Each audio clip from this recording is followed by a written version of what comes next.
إبراهيم في العالمين إنك حميد مجيد.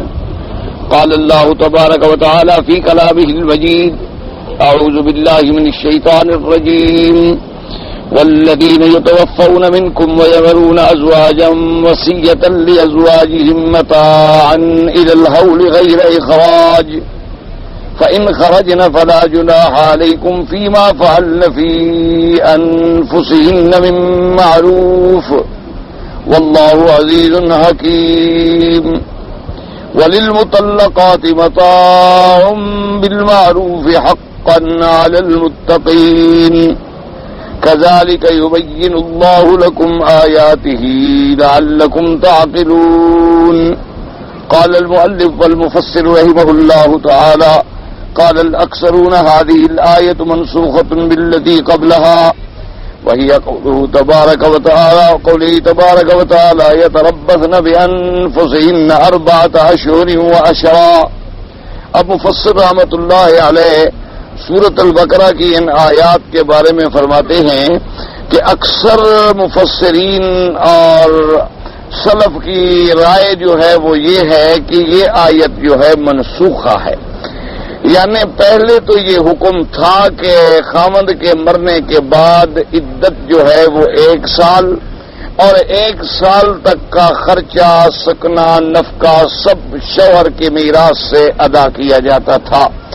لیکن جب اللہ تبارک و تعالیٰ نے قرآن مقدس میں وہ آیت مبارک نازل فرمائی یتربصن بانفسہن 4 اشہر وعشرا، تو وہ حکم آ گیا کہ اب عورت کی عدت جو ہے اس کے شوہر کے مرنے کے بعد 4 مہینے اور 10 دن ہے. تو لہذا وہ حکم جو ہے اسقاط ناسخ ہو گیا، یہ آیت منسوخ ہو گئی.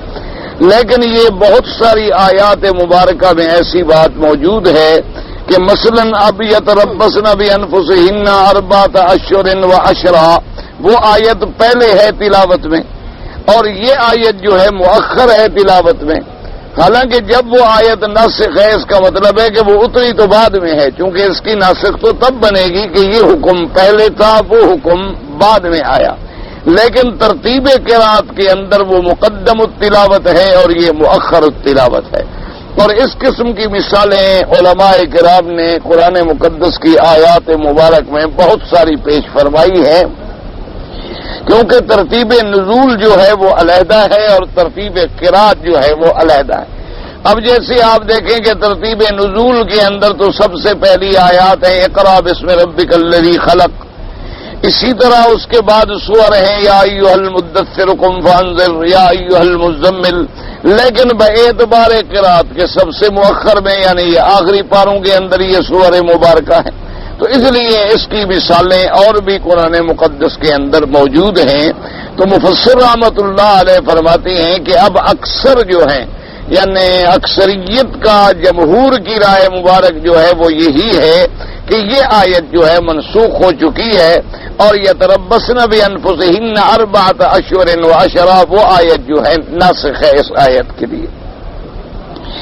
قال البخاري رحمه الله تعالى حدثنا أمية قال حدثنا يزيد بن زريع عن ابن أبي مليكة قال ابن الزبير قلت لعثمان بن عفان رضي الله تعالى عنه والذين يتوفون منكم ويذرون أزواجا قد نسخت الآية الأخرى وما تكتبها وتضعها قال يا ابن أخي لا أغير شيئا منه من مكانه. ومعنى هذا الإشكال الذي قال عثمان إذا كان حكمها قد نسخ بال4 الأشهر فما الحكمة في إبقاء رسمها مع زوال حكمها وبقاء رسمها بعد التي نسختها يوهم بقاء حكمها. فأجابه أمير المؤمنين هذا أمر توقيفي وأنا وجدتها مثبتة في المصحف كذلك بعدها فأثبتها إذ وجدتها. اب امام بخاری رحمۃ اللہ علیہ یہ روایت نقل فرماتے ہیں کہ حضرت عبداللہ ابن الزبیر نے حضرت عثمان ابن عفان رضی اللہ تعالی عنہ امیر المؤمنین کی خدمت میں عرض کیا. انہوں نے فرمایا کہ حضرت جب اس آیت مبارک کو والذین یتوفون منکم وَيَذَرُونَ أَزْوَاجًا وَصِيَّةً لِأَزْوَاجِهِمْ مَتَاعًا إِلَى الْحَوْلِ غَيْرَ إِخْرَاجٍ، جب اس آیت کو ایک دوسری آیت منسوخ کر چکی ہے یعنی وہ آیت اتر چکی ہے کہ یتربصن بانفسہن اربعۃ اشہر وعشرا. تو جب وہ آیت آ گئی ہے تو آپ پھر اس کو کیوں لکھتے ہیں؟ جب ناسخ آ گئی تو اب منسوخ جو ہے اس کا حکم تو ختم ہو گیا. لیکن اگر قرآن شریف میں یہ آیت باقی رہے گی تو پھر لوگوں کو خام خواہ فہم ہو جائے گا کہ بھئی آیت موجود ہے لہذا اس پر عمل بھی ہونا چاہیے. لیکن اس کی ناسخ جب موجود ہے تو آپ اس کو چھوڑ دیں. آپ اس کو کیوں نہیں ختم فرما دیتے؟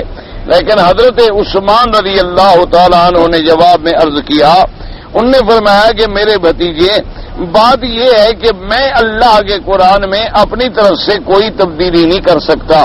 لا اغیر شیئا منہ من مکانہ، میں کسی قسم کی کوئی تبدیلی اللہ کے قرآن میں نہیں کر سکتا. اب مقصد ان کے اشکال کا یہ تھا کہ بھئی جب اس کا حکم منسوخ ہو چکا ہے تو پھر اس کو باقی کیوں رکھا جا رہا ہے؟ تو حضرت عثمان نے جواب دیا کہ یہ امر جو ہے توقیفی ہے، یعنی یہ اللہ کے حکم سے ہے. ترتیب نزول بھی اللہ کے حکم سے ہے، ترتیب قرات بھی اللہ کے حکم سے ہے، اور جن جن آیات کو اللہ نے باقی رکھا ہے ان کو ہم تو تغیر نہیں کر سکتے. اور بعض آیات ایسی بھی ہیں، اس لیے آپ نے پہلے بھی پڑھا ہے اور انشاءاللہ اگر اللہ نے چاہا تو پھر بھی انشاءاللہ پڑھیں گے. ما ننسخ من آیت او ننسیہا کی آیت مبارک پر نسخ کے سارے احکام کا ذکر موجود ہے. کیا معنی ہے کہ بعض چیزیں ایسی ہیں کہ منسوخ التلاوت بھی ہیں اور منسوخ الحکم بھی ہیں. کیا معنی بھی؟ حکم بھی ختم، تلاوت بھی ختم. بعض آیتیں ایسی ہیں کہ منسوخ الحکم تو ہیں لیکن منسوخ التلاوت نہیں ہیں، یعنی حکم تو ختم ہو گیا لیکن آیت پڑھی جائے گی. جیسی یہ آیت مبارک ہے، حکم تو منسوخ ہو گیا ہے لیکن پڑھی جائے گی.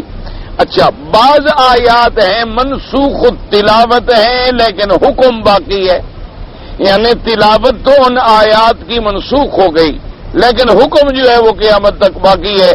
جیسے کہ آیت رجم کے بارے میں آتا ہے، الشیخ والشیخۃ اذا زنیا فرجموہما البتۃ نکالا من اللہ. تو اب حکم رجم جو ہے وہ باقی ہے.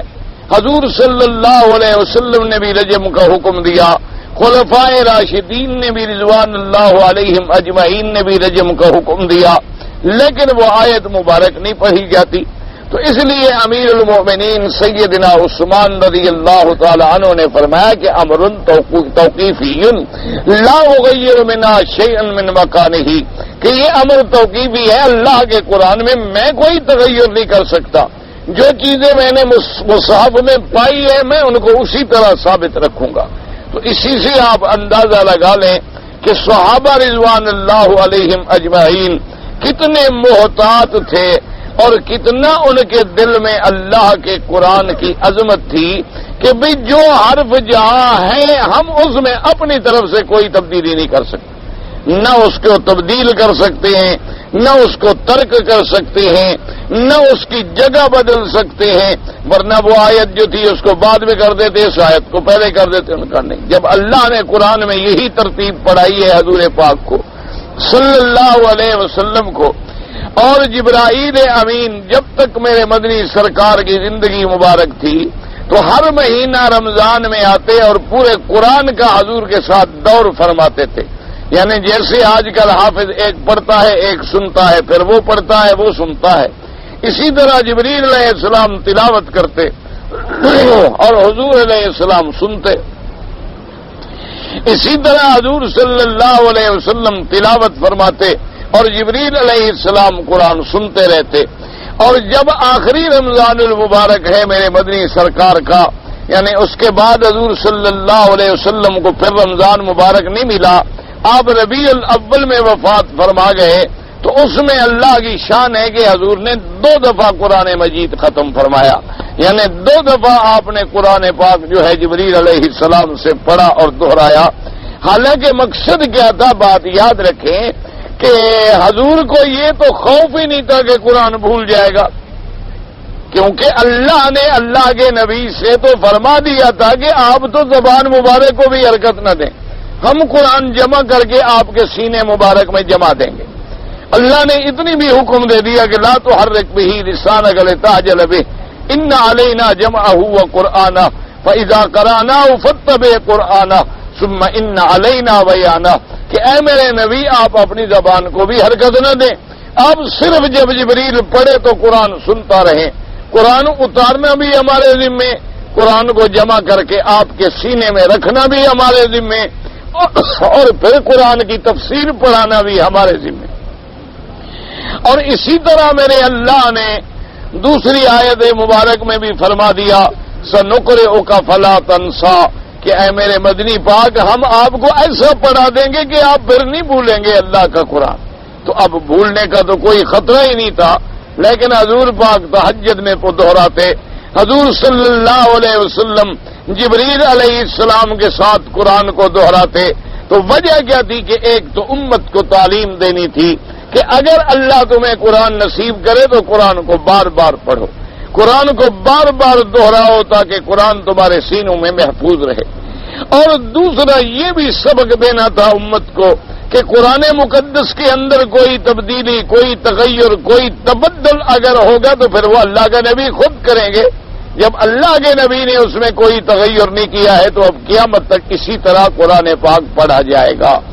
صحابہ رضوان اللہ علیہم اجمعین نے صرف یہ کارنامہ سر انجام دیا کہ متفرق لکھے ہوئے قرآن کو ایک جگہ جمع کر دیا، ورنہ اپنی طرف سے صحابہ رضوان اللہ علیہم اجمعین نے نہ اس میں کوئی تغیر کیا، نہ کوئی تبدل کیا، اور نہ قیامت تک کوئی دنیا کی طاقت کر سکتی ہے۔ قرآن محفوظ ہے اور قرآن غیر مبدل ہے، قرآن کے اندر نہ تحریف کا امکان ہے، نہ تبدیل کا امکان ہے، نہ زیادت و نقصان کا امکان ہے، نہ کہ جیسے فرق باطلہ اور فرق ضالہ جیسے روافض ہیں اور فرق ہیں نعوذ باللہ جن کا عقیدہ یہ ہے کہ یہ قرآن جو ہے نعوذ باللہ ثم نعوذ باللہ، روافض کہتے ہیں کہ محرف مبدل زید فیہا ونقص منہا، کہ یہ اللہ کا قرآن مبدل ہو چکا ہے، محرف ہو چکا ہے، اس میں بڑھایا بھی گیا ہے اور اس میں گھٹایا بھی گیا ہے۔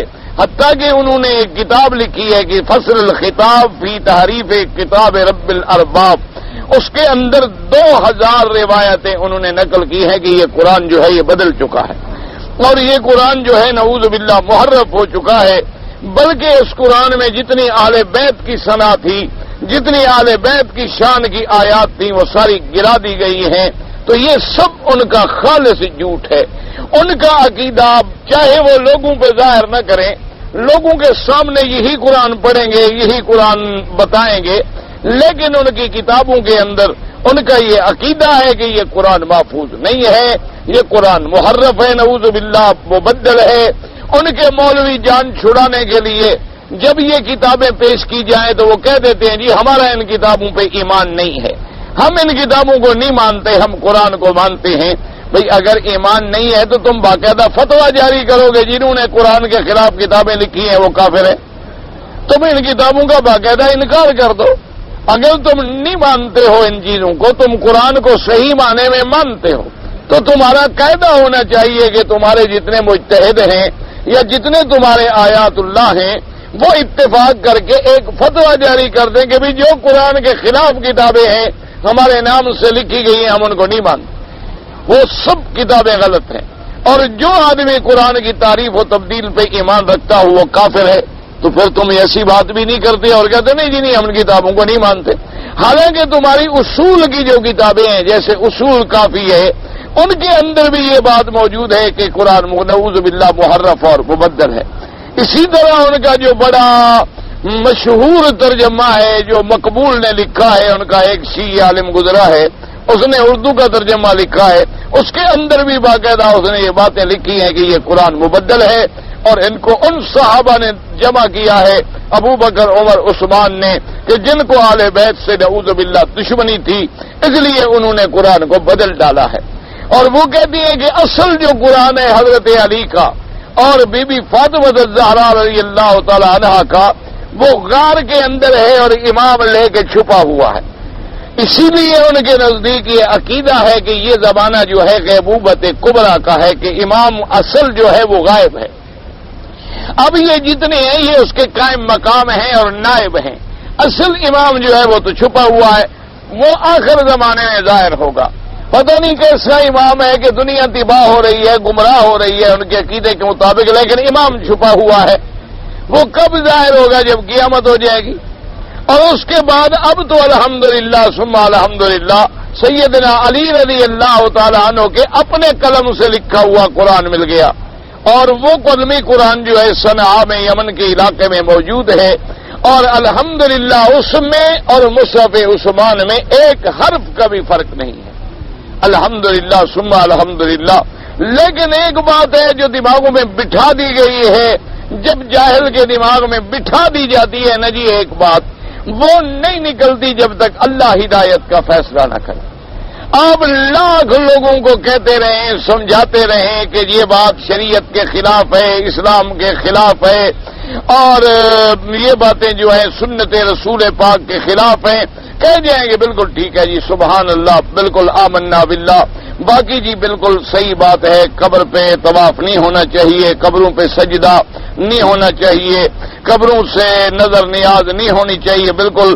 اور بلکہ حتیٰ کہ ان کے مسلک کے علماء انہوں نے بھی بڑے بڑے بورڈ لکھ کے قبروں پہ لگائے ہوئے ہیں کہ قبر پر سجدہ کرنا جو ہے حرام ہے، اور قبر پہ سجدہ کرنا جو ہے شرک ہے.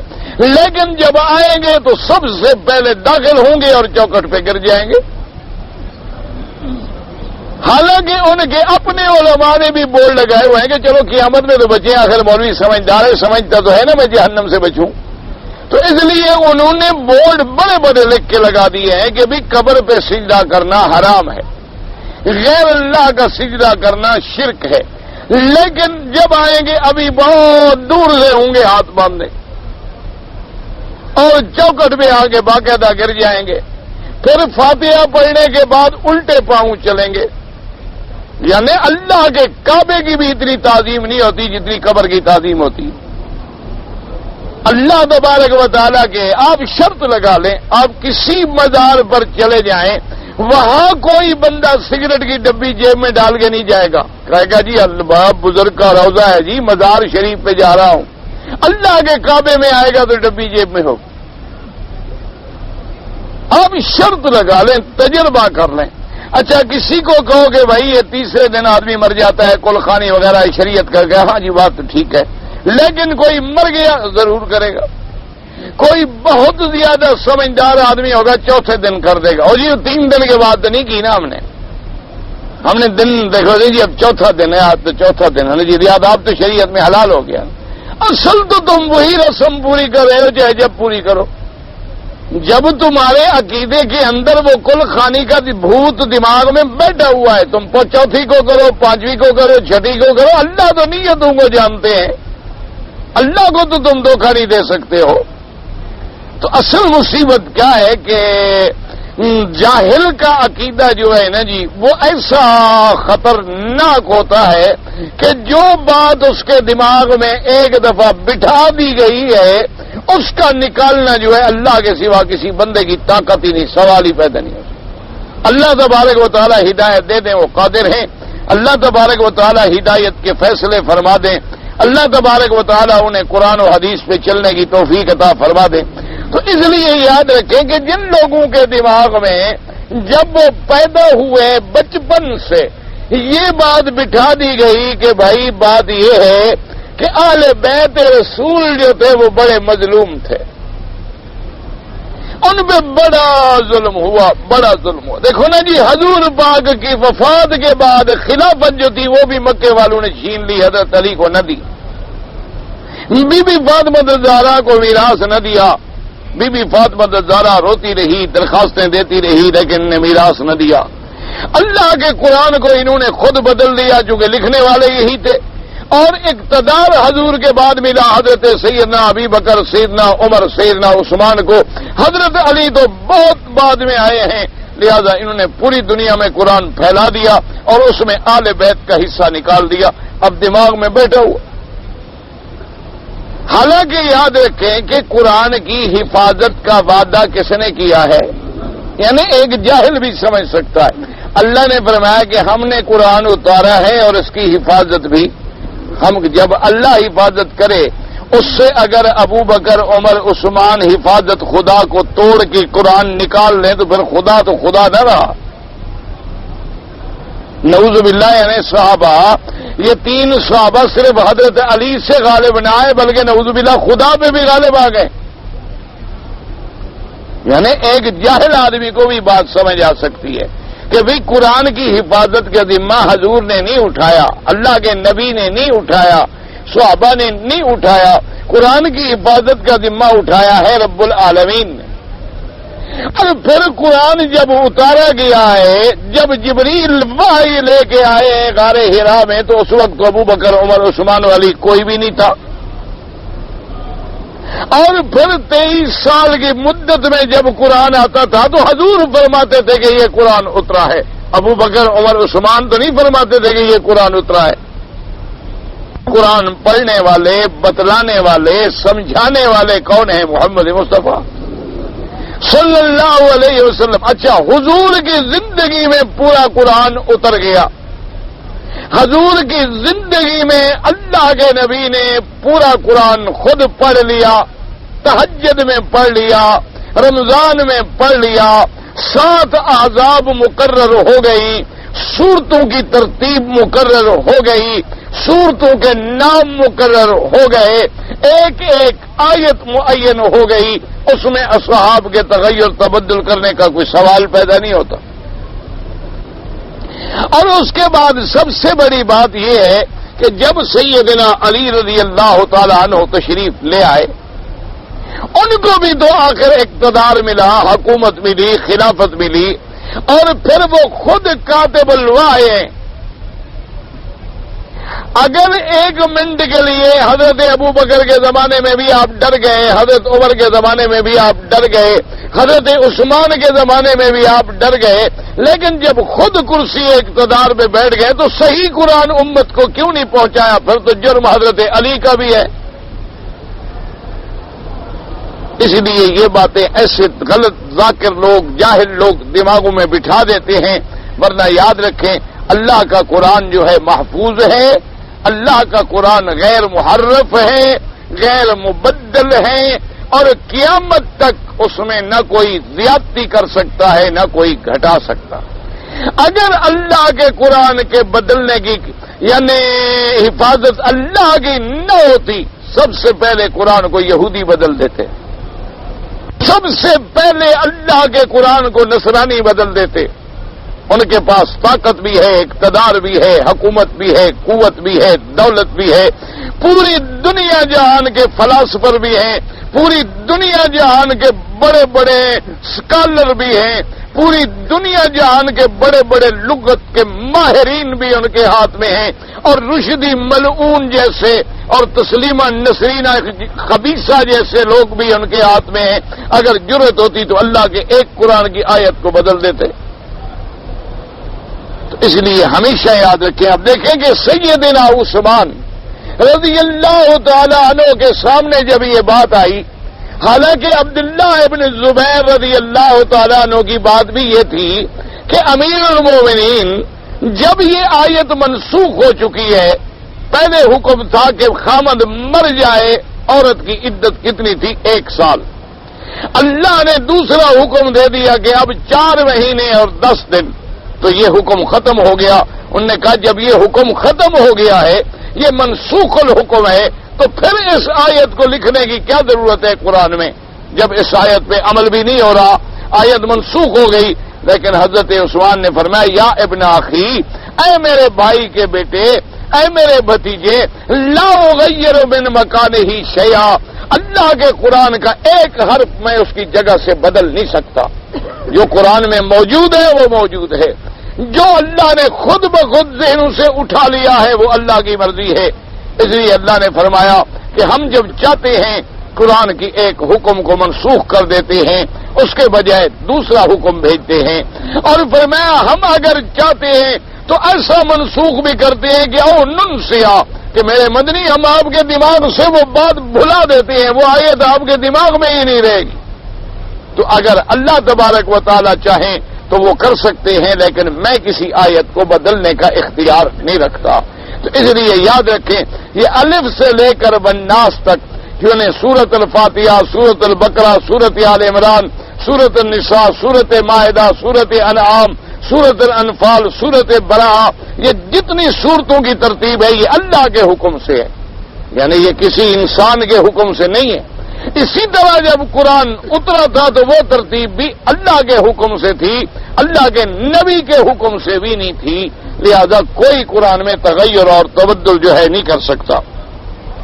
اس لیے حضرت عثمان نے فرمایا انا وجدتها مسبقة في المصحف كذلك بعدها، میں نے جب قرآن کے اندر یہ صورت یہ آیت لکھی ہوئی دیکھی ہے، فاثبتها حيث وجدتها، جہاں اس کو میں نے پایا اسی جگہ میں نے اس کو رکھا، کیونکہ میں اپنی طرف سے کوئی تبدیلی نہیں کر سکتا۔ قال ابن ابي حاتم حدثنا الحسن بن محمد بن الصباح حدثنا حجاج بن محمد بن جريج وعثمان بن عطاء عن ابن عباس رضي الله تعالى عنه في قوله تبارك وتعالى والذين يتوفون منكم ويذرون أزواجا وصية لأزواجهم متاعا إلى الحول غير إخراج فكان للمتوفي أن زوجها نفقتها وسكنها في الدار سنة فنسخت آية المواريث فجعل لهن الثمن أو الربع مما ترك الزوج۔ اب اللہ تبارک و تعالی نے فرمایا والذین یتوفون منکم ویذرون ازواجا، اب مفسر رحمۃ اللہ علیہ فرماتی ہیں حضرت ابن عباس نے فرمایا فکان للمتوفی انا زوجہا، جس عورت کا خامند مر جاتا تھا اس کے لیے حکم تھا کہ 1 سال تک اس کی رہائش، اس کا خرچہ جو ہے وہ شوہر کے ورثے سے میراث سے دیا جائے گا۔ لیکن فرماتے ہیں کہ اس وقت چونکہ میراث کی آیت نہیں اتری تھی، اللہ تبارک و تعالیٰ نے میراث کا فیصلہ نہیں فرمایا، بعد میں اللہ نے حکم دے دیا کہ عورت جو ہے اب خامند کی جائیداد کے میراث کے اندر بھی حقدار ہے، یا عورت کو 4واں حصہ ملے گا یا عورت کو 8واں حصہ ملے گا یا ربع ملے گا یا سمن ملے گا۔ تو اصل مسئلہ حضرت ابن عباس نے فرمایا کہ چونکہ پہلے ابتدائی اسلام کے اندر عورت کا میراث میں کوئی حصہ نہیں تھا، تو اس لیے اللہ نے عورت کے لیے رعایت رکھی تھی کہ اگر خامد فوت ہو جائے، اب خامد کی جائیداد میں تو حصہ ملنا نہیں، تو چلو 1 سال تک جو ہے رہائش بھی، خرچہ بھی، اس کا کپڑا بھی خامد کی جائیداد سے اس کو دیا جاتا تھا۔ لیکن جب اللہ نے باقاعدہ عورت کا حصہ معین کر دیا میراث میں، آیت الموارث میراث نازل ہو گئی، اب عورتوں کے لیے فلہن الربع یا فلہن الثمن، یا اب عورتوں کو ربع ملتا ہے یا عورتوں کو سمن ملتا ہے، اس کی اولاد ہے تو پھر 8واں حصہ مل گیا یا ان کو ربع مل گیا، تو اب یہ حکم ختم ہو گیا۔ اب حکم کیا ہے؟ یتربصن بانفسہن 4 اشہر و عشرا، کہ خاوند کے مرنے کے بعد 4 مہینے 10 دن عورت جو ہے عدت گزارے گی، اور اس عدت کے زمانے کے اندر اپنے خاوند کے گھر میں رہے گی، خاوند کے گھر سے نکلنا حرام ہے، دوسرے گھر میں جانا حرام ہے، اس کا سنگار میک اپ حرام ہے، لیکن اس کا نفقہ خرچہ سب جو ہے وہ خاوند کے ذمے ہے، یعنی خاوند کی جائیداد سے دیا جائے گا۔ 4 مہینے 10 دن جب گزر گئے، اب عدت گزر گئی ہے، اب عورت جو ہے جہاں چاہے اپنے ماں باپ کے گھر میں جانا چاہے، یا عورت دوسری شادی کرنا چاہے، یا اگر اس کی اولاد ہے وہ اولاد اپنے ماں باپ کو اپنے ساتھ رکھنا چاہتی ہے تو یہ علیحدہ بات۔ مسئلہ یہ ہے کہ اب شریعت کا حکم جو ہے صرف 4 مہینے 10 دن کا ہے۔ اب یہ ہوتا ہے نا جی، بعض اولاد فرما بردار ہے، وہ کہتے ہیں ٹھیک ہے جی ہماری ماں ہے ہمارے گھر میں رہے، ہم اس کے تمام خرچے کے تمام چیز کے ہم ذمہ دار ہیں۔ یا عورت چاہتی ہے کہ ٹھیک ہے جی جب تک میری شادی نہیں ہوتی میں اپنی اولاد کے ساتھ ہوں، جب شادی ہو جائے گی تو میں علیحدہ ہو جاؤں گی، تو وہ علیحدہ بات ہے، وہ تو ہمارا آپس میں یعنی انڈرسٹینڈنگ ہے، آپس میں معاملات کو سیٹ کرنے کی بات ہے، ورنہ شریعت کا حکم جو ہے صرف 4 مہینے اور 10 دن ہے۔ اس کے بعد فرماتے ثم قال روان ابی موسی الاشعری وابن الزبیر ومجاہد وابراہیم وعطاء والحسن وإكرامة وقتادة والضحاك وزيد بن السم الصدي مقاتل حيان وعطاء الخراساني والربيع بن انس انها منسوخة، اور یہ تمام حضرات یہی فرماتے ہیں کہ یہ سال والی آیت جو ہے جس میں پہلا حکم سال کا تھا، یہ آیت منسوخ ہو چکی ہے۔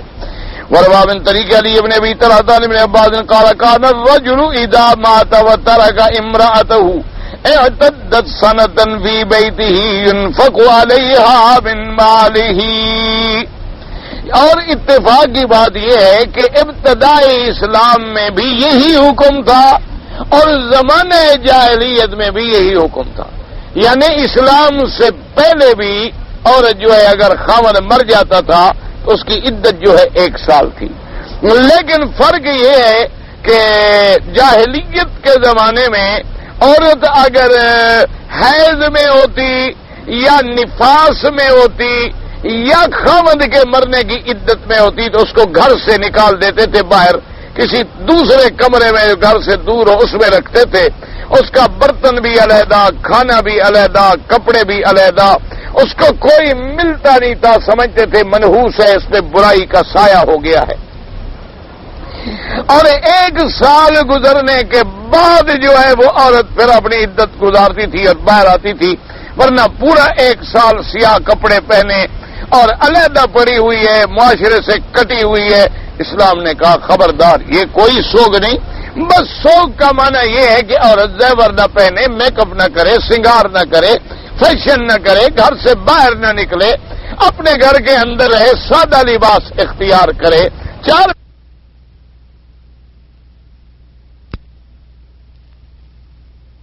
اس میں بھی حکم تھا کہ 1 سال عدت ہے اور خرچہ بھی شوہر کے ذمہ ہے. لیکن عورت مل جل کے رہے گی، یعنی کہ کھانا علیحدہ کر دو، روٹی علیحدہ کر دو، برتن علیحدہ کر دو، چھوت چھات بنا دو کہ بس یہ عورت منحوس ہے. یہ سب کافروں کی رسمیں ہیں، یہ سب اصل میں کفر کی رسمیں ہیں. پہلے یہ یہود میں تھی، یہود کے بعد نقل ہوتی ہوتی ہنود میں آ گئی، اور ہمارے انڈو پاک میں یہ ساری رسمیں جو ہیں ہندو مذہب سے نقل ہوئی ہیں، اور ہندوؤں کی رسمیں جو ہیں مسلمانوں کے اندر بھی آج تک رائج ہیں. اللہ تبارک و تعالی ہم سب پر ہدایت کے فیصلے فرمائیں. موت برحق ہے بھئی، عورت بھی تو مر جاتی ہے. اگر عورت کے ذمے ہے کہ اس نے خاوند کو مار ڈالا ہے تو پھر عورت خود تو نہ مرے نا کبھی. عورت خود بھی تو مر جاتی ہے، جوان مر جاتی ہے، بچیاں مر جاتی ہیں، بڑے بڑے شادی سے پہلے مر جاتی ہیں، شادی کے بعد مر جاتی ہیں، سب اللہ کے ہاتھ. اچھا، کئی عورتیں ہیں جو بیچاری پہلا بچہ پیدا ہوتے ہوئی، بچہ پیدا ہوا عورت مر گئی. اب تیرے بچے کی ماں تھی، تیرے بچے کی وجہ سے وہ مر گئی، لہذا تو منحوس ہے. تو یہ ساری باتیں اسلام کے خلاف ہیں. موت اللہ کے ہاتھ میں ہے، حیات اللہ کے ہاتھ میں ہے.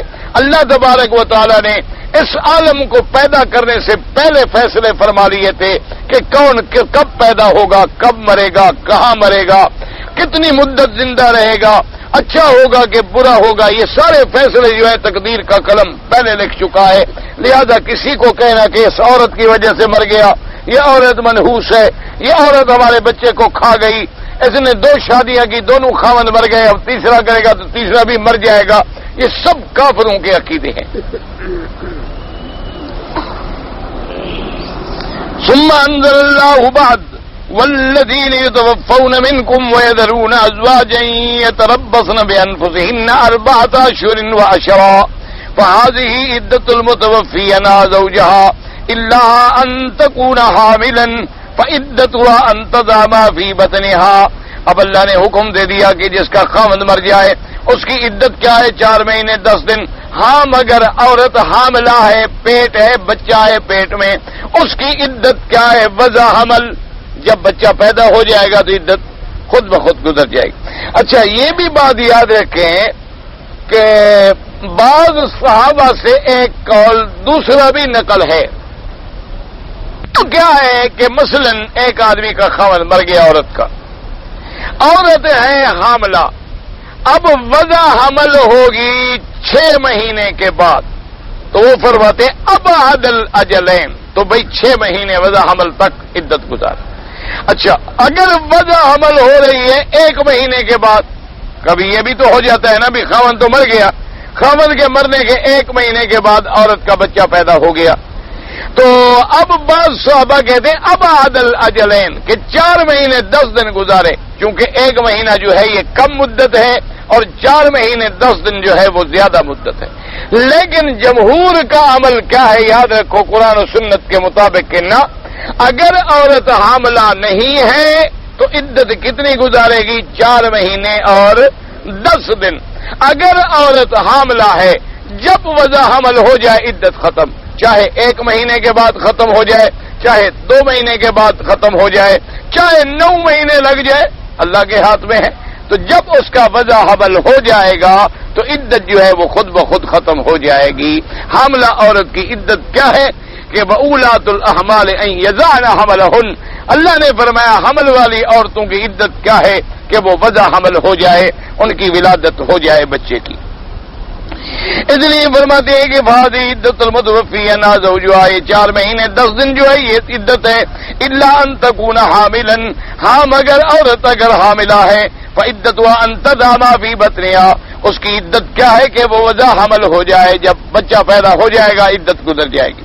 وَقَالَ وَلَهُنَّ الرُّبُعُ مِمَّا تَرَكْتُمْ إِن لَّمْ يَكُن لَّكُمْ وَلَدٌ فَإِن كَانَ لَكُمْ وَلَدٌ فَلَهُنَّ الثُّمُنُ مِمَّا تَرَكْتُمْ وَبَيَّنَ مِيرَاثَ الْمَرْأَةِ وَتَرَكَ الْوَصِيَّةَ وَالنَّفْقَةَ، اب اللہ نے فرما دیا وَلَهُنَّ الرُّبُعُ مِمَّا تَرَكْتُمْ، خاوند جو جائیداد چھوڑیں گے ان کے عورتوں کا حصہ جو ہے کتنا ہوگا؟ اگر تمہاری اولاد نہیں ہے، إِن لَّمْ يَكُن لَّكُمْ وَلَدٌ، تمہاری کوئی لڑکا نہیں ہے تو اس کا حصہ جو ہے وہ 4 ہوگا، اور اگر تمہاری لڑکا ہے تو ان کا حصہ عورت کا کیا ہوگا؟ 8واں حصہ ہوگا، یعنی یا اس کو 1/8 ملے گا خاوند کی جائیداد سے، یا 1/4 ملے گا۔ اگر تمہارا کوئی لڑکا نہیں، إِن لَّمْ يَكُن لَّكُمْ وَلَدٌ، تو اس کو ربع ملے گا۔ اگر تمہارا لڑکا ہے تو پھر بیوی کو 8واں حصہ ملے گا۔ تو اب اللہ نے جب اس کو میراث میں حقدار بنا دیا تو اب وہ خرچہ، وہ وصیت، اس کی کوئی ضرورت ہی نہیں رہی۔ وصیت تو اس زمانے میں کی جاتی تھی جب آیت المیراث نازل نہیں ہوئی تھی۔ کتب علیکم اذا حضر احدکم الموت حین الوصیۃ اثنان، اللہ نے حکم دیا تھا کہ جب موت قریب آ جائے لازم ہے کہ تم وصیت کر جاؤ اپنے غریبوں کے لیے، رشتہ داروں کے لیے۔ لیکن پھر اللہ نے قرآن نازل کر دیا، اللہ نے سب کے حصے مقرر کر دیے، لڑکا ہے تو اتنا حصہ، لڑکی ہے تو اتنا حصہ، بیوی ہے تو اتنا حصہ، والدین ہے تو اتنا حصہ، بہنیں ہیں تو اتنا حصہ۔ جب میراث کے حکم آ گئے تو پھر وصیت کی ضرورت جو ہے وہ باقی نہ رہی۔ قال وروان مجاہد والحسن وقتال والضحاک والربیع وقاسم بن حیان قالوا نسختها 4 أشهر و10، ان نے بھی فرمایا کہ اس آیت کو 4 مہینے 10 دن والی آیت نے منسوخ کر دیا۔ قال وروان سعید المصیب قال نسختها التي في الأحزاب يا أيها الذين آمنوا إذا نكحتم المؤمنات، الآية قلت وروان مقاد وقتالنا منسوخة بآية الميراث۔ بعض علماء فرماتی ہیں کہ وہ آیت یا ایھا الذین آمنوا اذا نکحتم المؤمنات، جب وہ آیت نازل ہوئی تو اس نے اس آیت کو منسوخ کر دیا۔ بعض فرماتی ہیں کہ آیت المیراث جس کے اندر اللہ تبارک و تعالی نے فیصلہ کر دیا وَلَهُنَّ الرُّبُعُ مِمَّا تَرَكْتُمْ إِن لَّمْ يَكُن لَّكُمْ وَلَدٌ فَإِن كَانَ لَكُمْ وَلَدٌ فَلَهُنَّ الثُّمُنُ مِمَّا تَرَكْتُمْ، آیت المیراث جب نازل ہوئی تو پہلا حکم جو ہے وہ منسوخ ہو گیا۔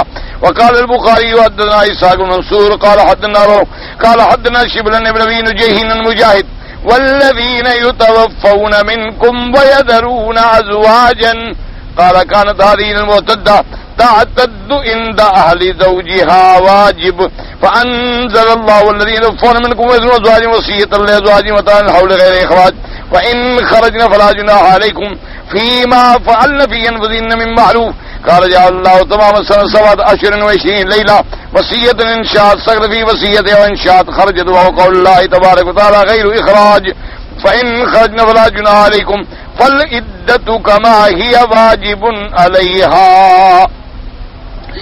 اب جناب فرماتی ہیں مفسر رحمت اللہ علیہ کہ والذین یتوفون منکم ویذرون ازواجا، کہ جو مرد فوت ہو گئے اور اپنی بیویاں چھوڑ گئے، یہ حکم جو ہے معتدہ کے لیے، یعنی اس پہ حکم تھا کہ تعتد عند اہل زوجہا، کہ وہ اپنے خامند کے گھر میں اور اس کے رشتہ داروں کے اندر رہنا اس پر واجب تھا۔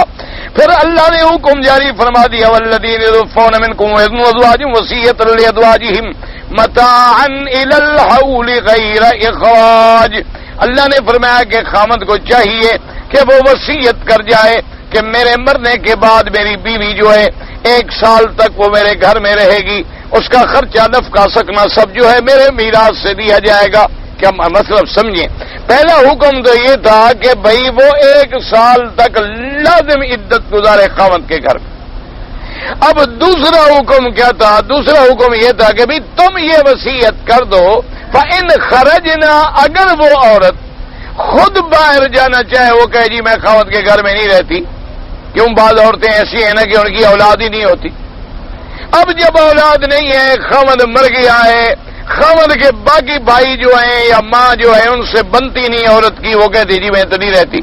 لیکن شرط ہے کہ وہ عدت 4 مہینے 10 دن تو گزارے، پھر اگر باہر جانا چاہتی ہے تو جائے. پھر اگر وہ خود اپنے منشے سے جانا چاہے تو جا سکتی ہے. فَإِنْ خَرَجْنَ فَلَا جُنَاحَ عَلَيْكُمْ فِيمَا فَعَلْنَ فِي أَنفُسِهِنَّ مِن مَّعْرُوفٍ، اب تم پر کوئی گناہ نہیں ہوگا. اس لیے علماء نے فرمایا کہ 4 مہینے 10 دن میں اگر عورت کہے میں جانا چاہتی ہوں، آپ نہیں جانے دیں گے. آپ اگر جانے دیں گے تو آپ بھی گناہ گار ہیں، کیونکہ 4 مہینے 10 دن تو اس نے عدت گزارنی ہے. کیوں؟ بعض عورتوں کا اللہ معاف کرے خاندان میں ناچاکی ہوتی ہے، خاوند سے نہیں بنتی. اب خاوند جب مر گیا، عورت انتظار میں تھی کہ مرے اور جان چھوٹے میری، وہ کہتی میں تو جی آج جاتی ہوں. نہیں، خبر 4 مہینے 10 دن خاوند کے گھر میں رہے گی ہر شکل. اگر 4 مہینے 10 دن گزار لیے پھر اس کی مرضی ہے کہ جائے جہاں چاہے جائے. اچھا، پہلے جب حکم تھا سال کا تو اس میں بھی یہی تھا کہ بھی 4 مہینے 10 دن تو لازم رہے گی، لیکن اس کے بعد اگر عورت جانا چاہے تو پھر آپ پہ کوئی گناہ نہیں، پھر آپ اس کو نہیں روک سکتے. فَلَا جُنَاحَ عَلَيْكُمْ فِيمَا فَعَلْنَ فِي أَنفُسِهِنَّ مِن مَّعْرُوفٍ. اللہ پاک نے تمام السنہ، سال جو ہے کیا یعنی ان کے لیے سال کیا ہوا؟ 7 أشهر و20 ليلة، 7 مہینے اور 20 راتیں. 7 مہینے 20 راتیں کیسے؟ یعنی 4 مہینے اور 10 دن اور 7 مہینے اور 20 دن ملاؤ کتنے ہو گئے؟ سال ہو گیا نا بابا. 7 مہینے 20 راتیں اور 10 دن ادھر آ گئے تو کتنا؟ 8 مہینے یہ ہو گئے اور 4 مہینے وہ ہو گئے. سیدھی بات ہے.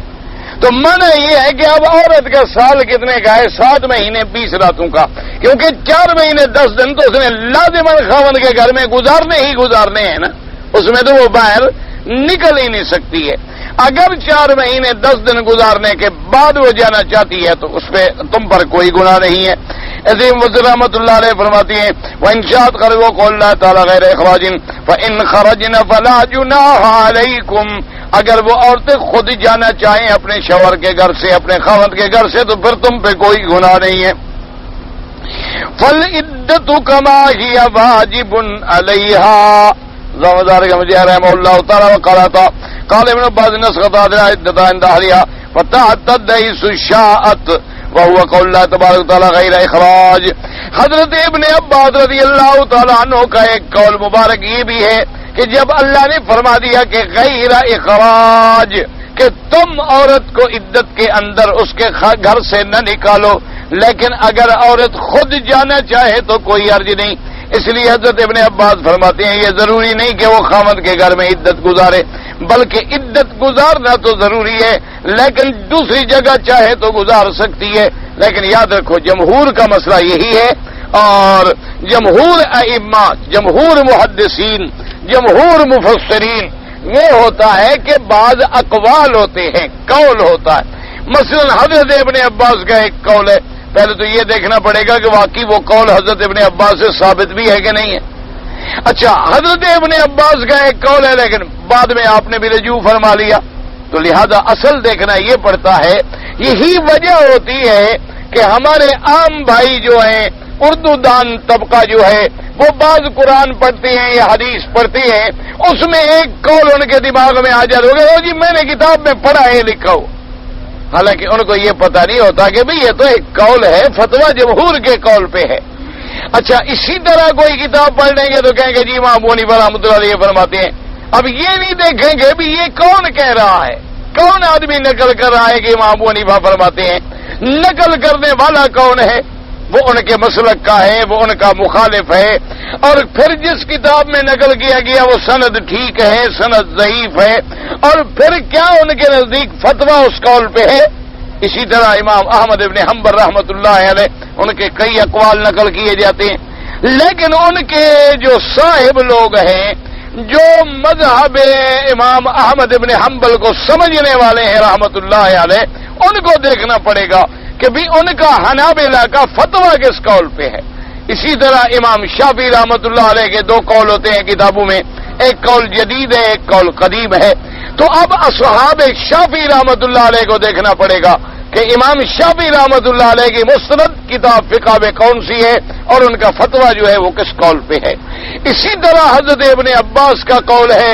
اچھا، بعض حدیثوں میں بی بی عائشہ کا قول مل جاتا ہے، حالانکہ سارے صحابہ کے خلاف ہے، ان کا اتحاد ہے، اتحادات عائشہ ہے رضی اللہ تعالی عنہ۔ جیسے بی بی عائشہ رضی اللہ تعالی عنہ کا ایک اتحاد تھا کہ وہ اگر کسی آدمی کو یہ چاہتی تھی کہ وہ میرے گھر میں آتا جاتا رہے اور مجھے پردہ نہ کرنا پڑے تو اپنی بہن کو فرما دے دی کہ اس کو دودھ پلا دو، نہ میرا بھائی بن گیا، تمہارا جو بیٹا بن گیا۔ تو یہ صرف بی بی عائشہ کا اتحاد تھا اور کسی صحابی کا اس میں فتویٰ نہیں ہے، سارے صحابہ اس کے مخالف ہیں۔ تو اصل دیکھنا یہ پڑتا ہے کہ جمہور کی رائے کیا ہے۔ اب سمجھ لو مسئلہ کیا نکل آیا کہ اگر کوئی خامن مر جائے، عورت کی عدت کتنا ہے؟ 4 مہینے 10 دن۔ 4 مہینے 10 دن کے اندر وہ خامن کے گھر میں رہے گی، کوئی سنگار میک اپ شیک اپ نہیں کرے گی۔ 4 مہینے 10 دن کے اندر خرچہ ہر چیز جو ہے وہ خامن کے ذمہ۔ 4 مہینے 10 دن کے بعد شادی کرے، وہاں رہے، جہاں جائے، کوئی پابندی نہیں شریعت۔ اگر خامن مر گیا، عورت حاملہ ہے، تو عدت کیا ہوگی؟ وضع حمل، کہ جب تک اس کا حمل وضع ہو جائے، چاہے 2 مہینے کے بعد ہو جائے، چاہے 8 مہینے کے بعد ہو جائے، چاہے 9 مہینے کے بعد ہو جائے۔ تو اب جمہور کا جو قول ہے وہ یہی ہے۔ اس لیے آدمی کو ہمیشہ قاعدہ ہوتا ہے کہ جمہور کے قول کو لے تاکہ کسی قسم کا شبہ جو ہے وہ باقی نہ رہے۔ اس لیے فرماتے ہیں مفسر رحمۃ اللہ علیہ، اب فرماتی غیر اخراج، اللہ پاک نے فرما دیا ہے وتعتد حیث شاء، جہاں چاہے عدت گزارے، وهو قول اللہ تبارک و تعالی غیر اخراج، قال عطا ان شاءت اعتدت عند اهلها وسكنت في وصيتها وان شاءت خرجت۔ حضرت عطا رحمۃ اللہ علیہ بھی فرماتی ہیں اگر وہ چاہے تو اسی گھر کے اندر عدت گزارے، اسی کی وصیت کے اندر بیٹھی رہے، وان شاءت خرجت، اگر چاہے تو اس کے گھر سے نکل کے دوسری جگہ عدت گزارے۔ لقول اللہ تعالی فلا جناح علیکم فیما فعلن فی انفسہن من معروف، اللہ نے فرمایا کہ اگر وہ خود جانا چاہے تو تم پہ کوئی گناہ نہیں۔ قال عطا ثم جاء المیراث ونسخ سکنا ہوتا تدویت شاہد ولا سکنا رہا۔ اب حضرت عطا فرماتی ہیں کہ پہلے آیت میراث نازل نہیں ہوئی تھی، جب اللہ نے عورت کو میراث میں حصے دار بنا دیا کہ یا اس کو 4واں حصہ ملے گا یا اس کو 8واں حصہ ملے گا، اب اس کے لیے خرچہ سکنا مکان بھی ہماری ذمہ داری شوہر کی نہیں رہی، جہاں چاہے اس کی مرضی، چاہے تو یہاں گزار لے، چاہے تو کہیں جا کے گزار لے، اس کے لیے مکان دینا بھی ہماری ذمہ داری نہیں ہے۔ ثم سند البخاری عن ابن عباس میں سماعت قدم بهذا القول الذي اولى عليه مجاهد وعطا من هذه الايه لم تدل على وجوب الاعتداء سنه كما زعم الجمهور حتى يكون ذلك منسوخا بالاربعه الاشهر وعشرة، وانما دلت على ان ذلك كان من باب الوصال بالزوجات ان يمكن من سكن في بيوت ازواجهن بعد وفاتهم اولا كاملا اخترن ذلك۔ اسی لیے حضرت مجاہد رحمۃ اللہ علیہ فرماتی ہیں کہ دراصل یہ آیت جو ہے یہ سال کی عدت کے لیے کوئی حکم نہیں ہے، بلکہ اللہ نے حکم دیا تھا خامندوں کو کہ تم وصیت کر جاؤ، یعنی یہ تو ایک حسن معاشرت ہے، یعنی یہ تو ایک بھلائی کی بات ہے جو اللہ نے حکم دی کہ بھئی اگر تمہاری بیوی فوت ہو گئی ہے تو تم وصیت کر دو کہ 1 سال تک اس کا سکنا، نفقہ سب میرے مال سے دیا جائے گا۔ اگر وہ رہنا چاہے، نہیں رہنا چاہتی، فلا جناح علیکم فیما فعلن فی انفسہن من معروف، تو انہوں نے فرمایا جب یہ حکم ہی نہیں ہے تو پھر اس آیت سے منسوخ ہونے کا کوئی سوال پیدا نہیں ہوتا۔ یعنی یہ تو تھا حسن معاملہ کہ بھئی بہتر یہ ہے کہ تم ان کے لیے 1 سال کے خرچے کی وصیت کر جاؤ، اگر نہ کرے تو نہ کرے، وصیت کر گیا لیکن عورت نہیں رہنا چاہتی تو نہ رہے، لہذا نہ یہ منسوخ ہے نہ وہ آیت جو ہے ناسخ ہے، دونوں آیتیں جو ہیں اپنے اپنے حکم پہ باقی ہیں۔ حضرت مجاہد رحمۃ اللہ علیہ کا ایک قول مبارک یہ بھی ہے، وہ فرماتے ہیں یہ سال کا جو حکم ہے یعنی یہ حکم نہیں بلکہ یہ اللہ نے حکم دیا ہے، مہربانی یعنی خاوند کی مہربانی ہے کہ وصیت کر دے کہ بھئی میرے مرنے کے بعد میری بیوی کو مکان خرچہ 1 سال تک دینا. اگر بیوی رہنا چاہتی ہے رہ جائے، نہیں رہنا چاہتی نہ رہے، جہاں چاہے جا کے عدت گزارے. تو لہذا جب یہ حکم ہی نہیں ہے تو منسوخ کیسے ہو گیا؟ یہ تو ایک یعنی جیسے آپ کسی کو کہہ دیں کہ بھائی دیکھو 1 سال تک ذرا ان کے ساتھ اچھی طرح رہنا، ان کا خرچہ ورچہ، یعنی یہ حکم نہیں تھا بلکہ مہربانی تھی. حضرت مجاہد رحمۃ اللہ علیہ کا ایک قول یہ ہے، لیکن جمہور کا قول وہی ہے کہ پہلا حکم 1 سال کا تھا، لیکن جب وہ آیت اتری یتربصن بانفسہن 4 اشہر و عشرا تو یہ پہلا حکم جو ہے منسوخ ہو گیا. اس لیے جناب فرماتی ہیں وَإِنَّمَا دَلَّتْ عَلَىٰ أَنَّ ذَلِكَ كَانَ مِن بَابِ الْوُصَاطِ. یہ تو ایک وصیت کا حکم ہے بالزوجات. أَن يُمَكَّنَ مِنَ السُّكْنَىٰ فِي بُيُوتِ أَزْوَاجِهِنَّ بَعْدَ وَفَاتِهِمْ حَوْلًا كَامِلًا إِنْ اخْتَرْنَ ذَلِكَ. یعنی یہ تو وصیت دی کہ بھی وصیت کر دو اگر وہ چاہیں تو رہیں. وَلِهَٰذَا قَالَ وَصِيَّةً لِأَزْوَاجِهِمْ أَن يُوصِيكُمُ اللَّهُ بِهِنَّ وَصِيًّا قَوْلُ يُوصِيكُمُ اللَّهُ فِي أَوْلَادِكُمُ الآيَةُ وَقَوْلُهُ وَصِيَّةً مِّنَ اللَّهِ وَقِيلَ إِنَّمَا انتَصَبَ عَلَىٰ مَعْنَىٰ فَلْتُوصُوا لَهُنَّ وَصِيَّةً مِّنَ اللَّهِ. وصیۃً منصوب ہے تو ناصب کیا ہے؟ کہتے ہیں ناصب یہاں محذوف ہے، یعنی فَلْتُوصُوا لَهُنَّ وَصِيَّةً، یعنی یہ نحو کے قاعدے کے مطابق. وَقَرَأَ آخَرُونَ بِالرَّفْعِ وَصِيَّةٌ مِّنَ اللَّهِ. وصیت معنی كُتِبَ عَلَيْكُمْ وَصِيَّةٌ وَاخْتَارَهَا ابن جریر. اسی قول کو یعنی یاد رکھیں، اس میں 2 قول آگے، ایک نصب کا قول ہے روایت ہے اور ایک رفع کی روایت ہے. بعد نے اس کو منصوب پڑھا ہے وصیۃً تو معنی ہوگا فلتوسو وصیۃً.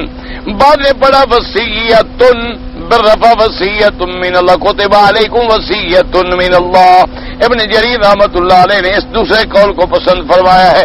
واللہ تعالی اعلم وعلمہ اتم.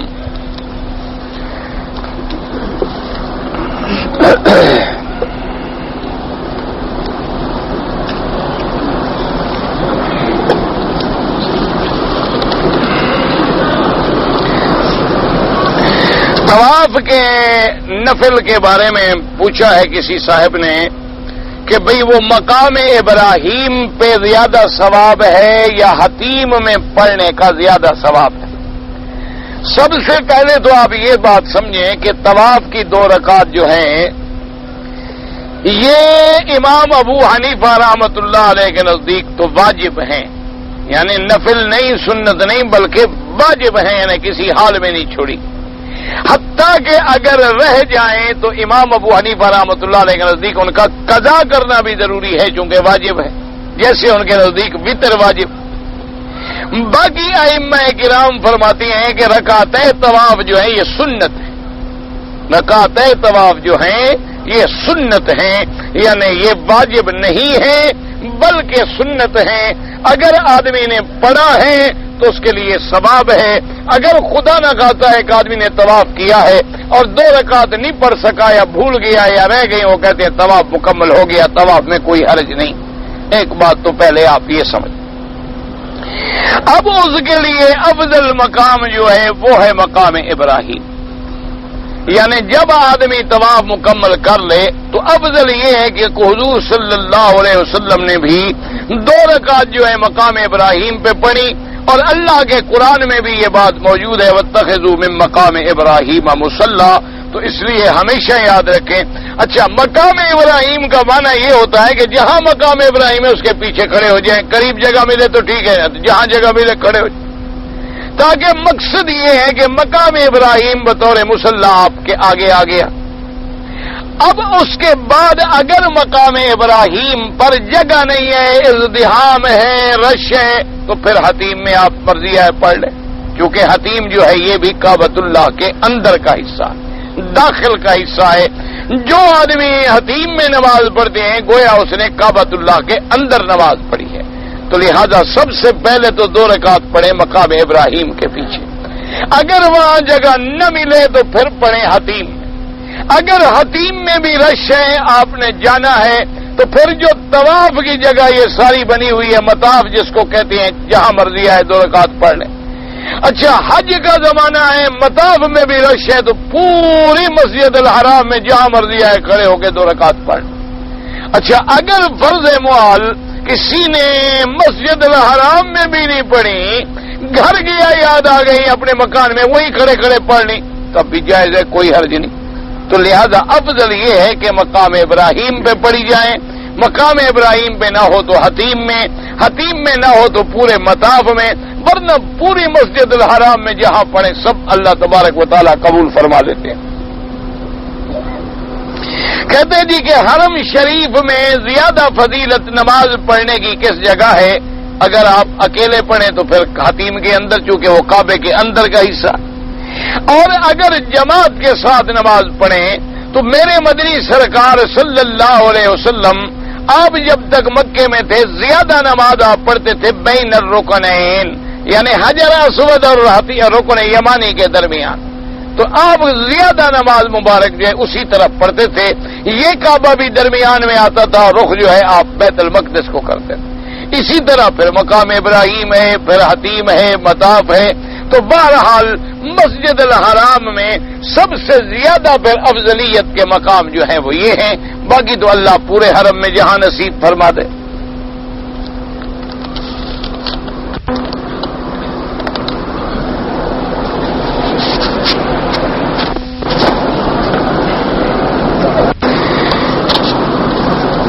نانی سے نواسا نے دودھ پیا ہے تو وہ نانی اس کی تو ماں بن گئی، ایک موٹی بات یاد رکھیں۔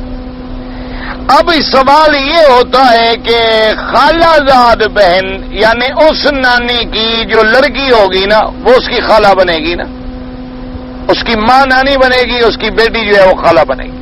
اور خالہ کی بیٹیوں سے نکاح جو ہے، لیکن اگر ان کے ساتھ اس نے دودھ نہیں پیا تو پھر کوئی بات نہیں، اگر دودھ پیا ہے تو پھر نہیں ہو سکتا۔ ایک بات یاد رکھیں، خالہ زاد بہن جو میں سمجھا ہوں، اگر ہو سکتا ہے اردو کے اندر کوئی اور معنی ہوتا ہو، خدا نہ خواستہ کوئی حلال حرام کا ہو جائے، تو اس لیے ذرا وضاحت ہونی چاہیے۔ تو ویسے یہ دیکھیں کہ کیا خالہ زاد بہن کے ساتھ نکاح جائز ہے؟ ایک بات یہ دیکھیں، خالہ زاد بہن ماسی کی لڑکی کے ساتھ، خالہ ماسی کو کہتے ہیں تقریباً، تو یا پھپھی جس کو آپ پھپھی کہتے ہیں، جیسے کہ بی بی زینب حضور کی پھپھی کی لڑکی تھی، بی بی زینب جن کا نکاح پہلے حضرت زید سے ہوا ہے، بعد میں حضور صلی اللہ علیہ وسلم سے ہوا، تو وہ حضور کی پھوپھی کی لڑکی تھی۔ ایک موٹی بات یاد رکھیں، جس عورت کا تم نے دودھ پیا ہے، جس لڑکی کے ساتھ پیا ہے وہ تمہاری بہن ہے، جن کے ساتھ تم نے نہیں پیا ہے یا تمہارے اور بھائیوں نے نہیں پیا ہے اس پر کوئی حرج نہیں، ان کے لیے کوئی مسئلہ نہیں ہوتا۔ ایک موٹی سی بات جو ہے ہمیشہ یہ یاد رکھیں کہ یحرم من الرضاء ما یحرم من النسب، یعنی جو چیز نسب حرام کرتا ہے وہ رضا بھی، جیسے نسب میں حقیقی ماں سے نکاح حرام، بہن سے نکاح حرام، عالم علمہ وتم اللهم صل علی سیدنا محمد وعلی آل سیدنا محمد مبارک وسلم۔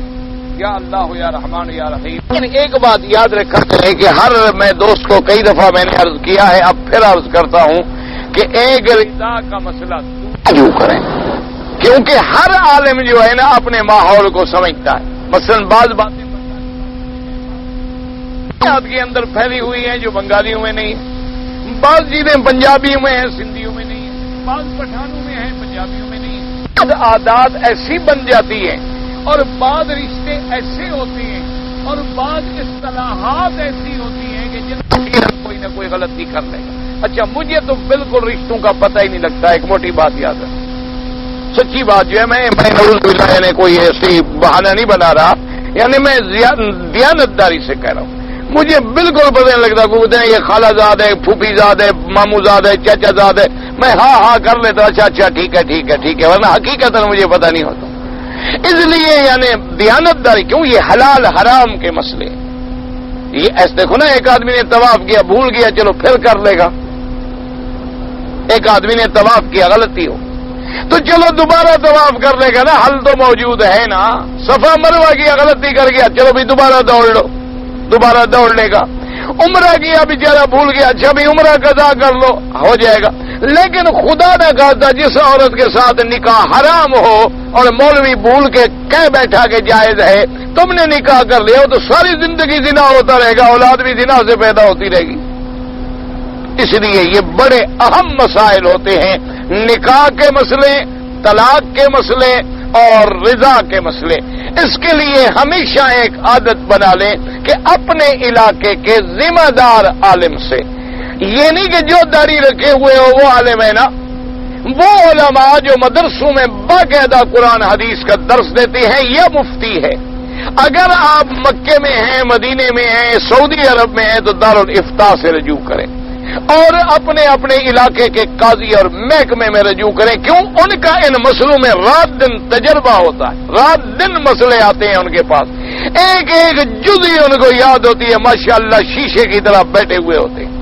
جیسے میراث کا مسئلہ ہے تو آدمی میراث میں ماہر ہوگا تو بتلائے گا، دو دو آنے آپ کو نکال کے دے دے گا کہ بھی اتنی جائیداد ہے، اتنے بیٹے ہیں، اتنی بیٹیاں ہیں، بیوی ہے، بھائی ہے، اتنے اتنے حصے ہیں۔ بلکہ اب تو اتنی آسان ہو گئے ہیں کہ سارے سہم نکال کے وہ جائیداد تقسیم کر کے تمہیں بتلا دیں گے کہ بھی اس کا 2 لاکھ، اس کا 1.5 لاکھ، اس کا 1 لاکھ، اس کا 50 لاکھ، اس کا 10 روپے، اس کا 20 روپے، ڈھیلا نکل آتا ہے ماشاءاللہ۔ اس لیے ہمیشہ ان مسائل میں اپنے علاقے کے عالم سے ضرور رجوع کیا کریں اور ان سے پوچھنے کے بعد، مفتی سے فتویٰ لینے کے بعد انتہائی عمل احتیاط سے کیا کریں تاکہ اللہ آپ کو بھی مجھے بھی ہر غلطی سے بچائے۔ انسان ہے پتہ نہیں ہوتا، منہ سے کوئی لفظ غلط نکل گیا، انہوں نے کہا جی مولوی مکی نے کہا تھا، اور مولوی مکی سمجھا ہی نہیں، بات غلط کہہ گیا۔ وہ بھی تو انسان ہے نا، کوئی فرشتہ تو نہیں ہے کہ وہ کبھی غلطی کر ہی نہیں سکتا، مولوی مکی نے کہہ دیا تو کوئی آیا تو ترائی۔ وہ بھی ایک انسان ہے، بھول سکتا ہے، غلط بات سمجھ سکتا ہے، یا اس نے جو بات کہی تم نے نہیں سمجھی، یہ بھی مصیبت ہے۔ کیوں؟ فتویٰ تو علیحدہ بات ہے نا، آپ لکھیں گے مفتی باقاعدہ فتویٰ دے گا۔ اب نہ آپ لکھے سے بدل سکتے ہیں نہ وہ فتوے سے بدل سکتا ہے، زبانی کلامی بات میں 1000 غلطی ہو سکتی ہے۔ میں نے اگلے سال حج کیا ہے لیکن طواف کعبہ بھی نہیں کیا، صفا مروا بھی نہیں کیا۔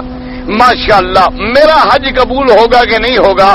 تو تم نے حج کیا کیا؟ باقی طواف بھی نہیں کیا، صفا مروا بھی نہیں کیا، بس عرفات گئے، واپس آ کے گھر سو گئے۔ آگے بندے طواف زیارت جب تک نہ کیا جائے تو حج مکمل نہیں ہوتا اور بیوی حلال نہیں ہوتی۔ تم نے اگر اس کے بعد طواف زیارت ہی نہیں کیا، صفا مروا بھی نہیں کیا، بیوی کو بھی ملتے رہے،